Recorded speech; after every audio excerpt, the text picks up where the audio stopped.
supine, make sure knees are flexed. So what we're going to do is flex the shoulder, go all the way through the motion. That is a firm infeel, should go to 180 degrees, come back down. And then I want you to perform that action. Okay. But then, don't you gotta stay there and take the goni, right? Yes. So when you were there, you should stay there. Go back to the goni. So we'd be on the lateral aspect of the acromion, in line with the midline of torso is your stationary arm, and your movement arm is on your medial, or lateral malleolus, or malleolus, epicondyle. Cool. Lateral dorsi. You have two different sections of your pectoralis major. You've got your sternoclavicular. At clavicular, we're going to be at 90, and at sternal, we're going to be at 120. Okay. And Measure forward. so, If I'm off the table. if you're off the table, so since you're not off the table, That means they're not tight. that means they're not tight. So you don't do any measurement at that point, right? Nope. Okay. If Same I was thing tight, here. you measure from You posterior measure humerus from the posterior humerus to the table. and centimeters. Same thing here. Bring them up. Ease up a little bit, so I would measure from there to the table. Okay? Comfortable? Hi, how's it Alright, going? have a good weekend. That's one. Where's that stuff? So Thank you. we did both of those. So subscap. To get subscap, I'm gonna have you scoot a little bit more over to the side of the table. Correct me if I'm wrong, but I would bolster the elbow and have you come up to about 90 degrees. And your subscap actually performs internal rotation. So to get muscle length, I'm going to have you externally rotate. Again, firm infield, and you should get. So 90. 90. It's 90 degrees. Mhm. Yep. 70, 90, right? Okay. So you should get 90 degrees. And again, goni measurements, after I do it passively, he would do it actively. And so you're on your olecranon, movement arm is on the styloid process of your ulna, and stationary arm can be perpendicular or parallel to the table. Distal to the styloid process. Just distal to the styloid process? Okay. Same thing, infraspinatus and your teres minor would just be the opposite motion. Because it does external rotation, we're gonna go and do internal rotation. Again, same points. Cool? Cool. All right. Next one. Next one, so we have general elbow flexors.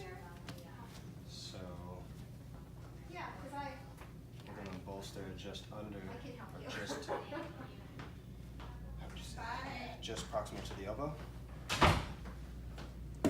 And that's really it. You goni measurement from basically the medial epicondyle and go up to the acromion or midline of the humerus down to your styloid process again, just distal to the stone. Is that the medial epicondyle? Lateral. Lateral Lateral epicondyle. epicondyle. Good job, guys. Lateral epicondyle. Normal range of motion? Normal range of motion should be 0 for extension, 150 for flexion. And infield?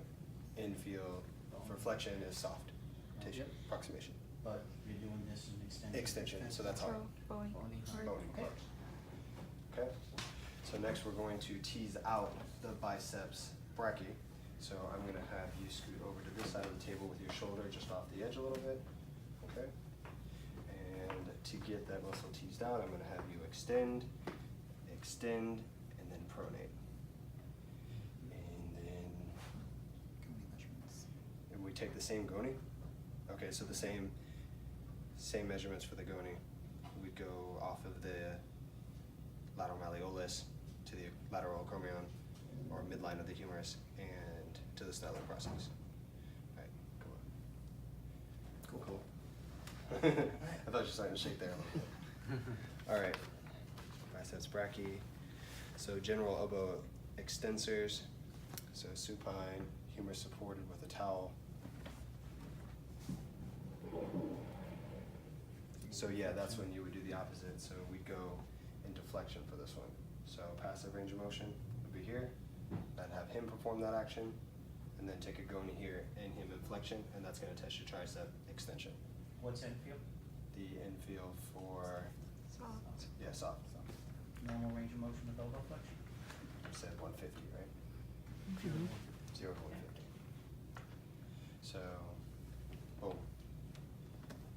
Now you can do triceps sitting, and then that's when you put the, you take your shoulder deflection up over your head, and then bring your arm down. And then I would bring your arm back down, and then have you perform that action.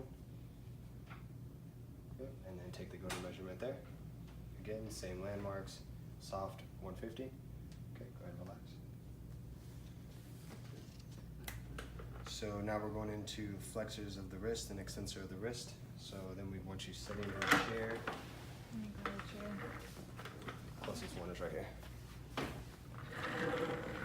I don't think you're gonna be able to post this online because it's gonna be too big. Do it on YouTube. You'll have to like chop. Oh, sure. YouTube and send it. True. So we're doing, should we just do flexor extensor in this position? Because if you're doing muscle test, passive range of motion, you wanna go this way. That'd be testing your flexors legs. So that would be passive range of motion, which should be 70, right? 70, 80. Okay, so 70, firm infield.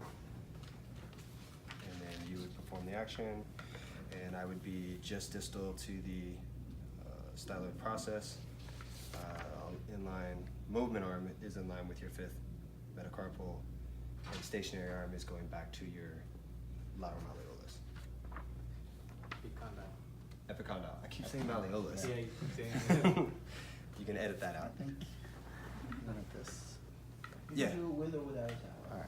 We'll Okay. find either way. Okay. I do remember. I know Mr. Ingerman likes towels. Okay. I'm- So let's remember to put the towel down. Okay. So same process, flipping it over and working extensors, right? Then you would go, that would be your extensors. It just feels awkward, right though? So I Just do it put, the same way. just say finger. you could do it relax. from the same side, couldn't you? Having to do it there, or do you not want to see that flexing Um, and extending? Do you want us to flip the hand over? I have no problem with that. As long Because as- if you do flip it, you want us goning from the inside, or are you No, still I goning never from the want you outside? going from the inside. Okay, so you'd Always still want you goning going from the outside. So So I have no problem with Doing it this keeping the way. hand like keeping it that. in the same spot. I mean, the only thing that you're getting there under. Your extensor carpi radialis, extensor carpi ulnaris. Flexor carpi radialis, flexor carpi ulnaris, or flexor digitorum superficialis. Okay, anyways. Alright, so that's wrist flexion, wrist extension. So now we go into lower extremity. Do you wanna just make a whole